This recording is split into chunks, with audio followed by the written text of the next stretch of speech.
स्वागत है आपका अपने YouTube चैनल सक्सेस की ऑफिशियल में।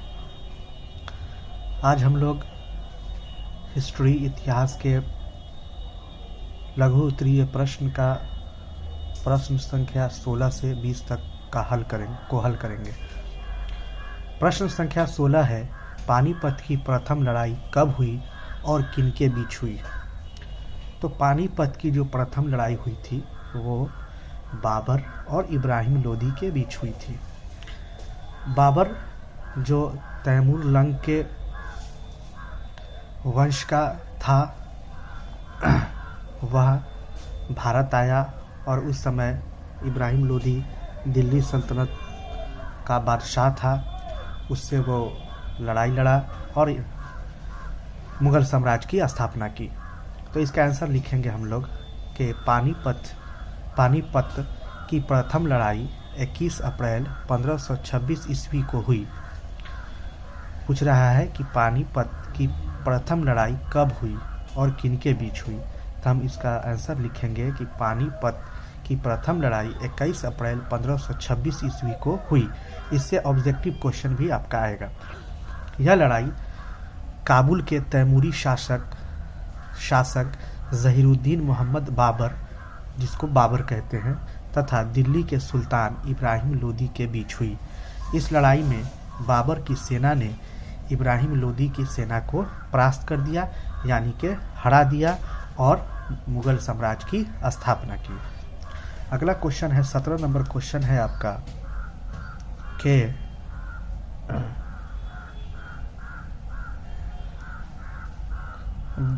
बैरम खां कौन था। 17 नंबर क्वेश्चन है कि बैरम खां कौन था? पानीपत की दूसरी लड़ाई में उसने किसे पराजित किया? तो इसका आंसर लिखेंगे हम लोग कि मोहम्मद बैरम खान, जिन्हें बैरम खान के नाम से जाना जाता है। बैरम खां हुमायूं का सहयोगी तथा उसके नाबालिग पुत्र अकबर का वली अथवा संरक्षक था। अपने समस्त जीवन में बैरम खां ने मुगल साम्राज्य की बहुत सेवा की। पानीपत की दूसरी लड़ाई में बैरम खां ने हेमू के खिलाफ अकबर की जीत के लिए उनका नेतृत्व किया। बैरम खां ने पानीपत की दूसरी लड़ाई 1556 में हेमू को पराजित कर दिया और खोए क्षेत्र पर पुनः कब्जा कर लिया। फिर से देखते हैं कि मोहम्मद बैरम खां, जिन्हें बैरम खां के नाम से जाना जाता है। बैरम खां हुमायूं का सहयोगी था। हुमायूं को जब भी कोई ज़रूरत पड़ती तो वह बैरम खां से राय विचार किया करता था, तथा अकबर जब नाबालिग था यानी छोटा था तो अकबर की देखभाल, उसका संरक्षण करना, ये मोहम्मद बैरम खां का काम था। वो बैरम खां ने अपनी पूरा जीवन मुगल साम्राज्य की सेवा में लगा दी। तो क्वेश्चन है बैरम खां कौन था? पानीपत की दूसरी लड़ाई में उसने किसे पराजित किया? तो इसका आंसर हम लोग लिखेंगे कि बैरम खां, जिन्हें बैरम खां के नाम से जाना जाता है। बैरम खां हुमायूं का सहयोगी तथा उसके नाबालिग पुत्र अकबर का वली अथवा संरक्षक था। उर्दू में वली के मतलब वही होते हैं। अपने समस्त जीवन में बैरम खां ने मुगल साम्राज्य की बहुत सेवा की। पानीपत की दूसरी लड़ाई में बैरम खां ने हेमू के खिलाफ अकबर की जीत के लिए उनका नेतृत्व किया। बैरम खां ने पानीपत की दूसरी लड़ाई 1556 में हेमू को पराजित कर दिया और खोए क्षेत्र पर पुनः कब्जा कर लिया। अगला क्वेश्चन है आपका 18 नंबर क्वेश्चन है कि हम्पी के बारे में आप क्या जानते हैं? तो हम्पी वही है जो विजयनगर साम्राज्य की कभी राजधानी हुआ करती थी, उसी हम्पी के बारे में पूछा है। तो इसका आंसर हम लोग लिखेंगे कि हम्पी मध्यकालीन हिंदू राज्य विजयनगर साम्राज्य की राजधानी थी। तुंगभद्रा नदी के तट पर स्थित यह नगर अब हम्पी नाम से जाना जाता है और अब केवल खंडहरों के रूप में अवशेष है। भारत के कर्नाटक राज्य में स्थित यह नगर यूनेस्को के विश्व विरासत स्थलों में शामिल किया गया है। अगला क्वेश्चन है आपका 19 नंबर क्वेश्चन है कि भक्ति आंदोलन क्या था। 19 नंबर क्वेश्चन है कि भक्ति आंदोलन क्या था।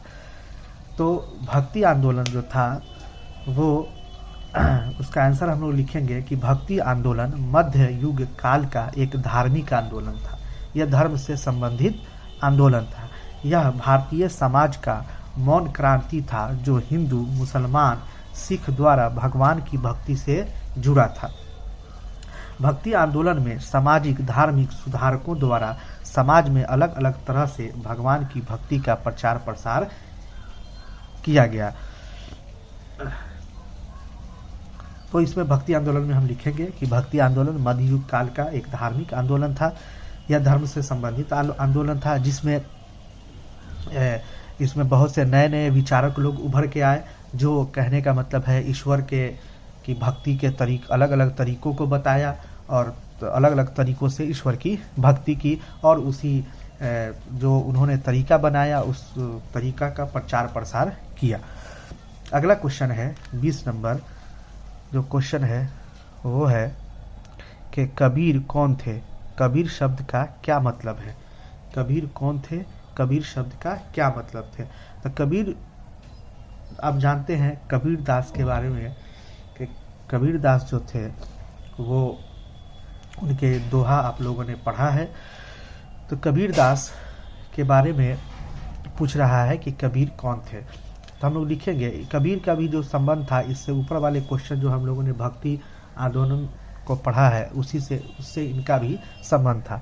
कबीर 15वीं सदी के, हम आंसर लिखेंगे इसका कि कबीर 15वीं सदी के भारतीय रहस्यवादी कवि और संत थे।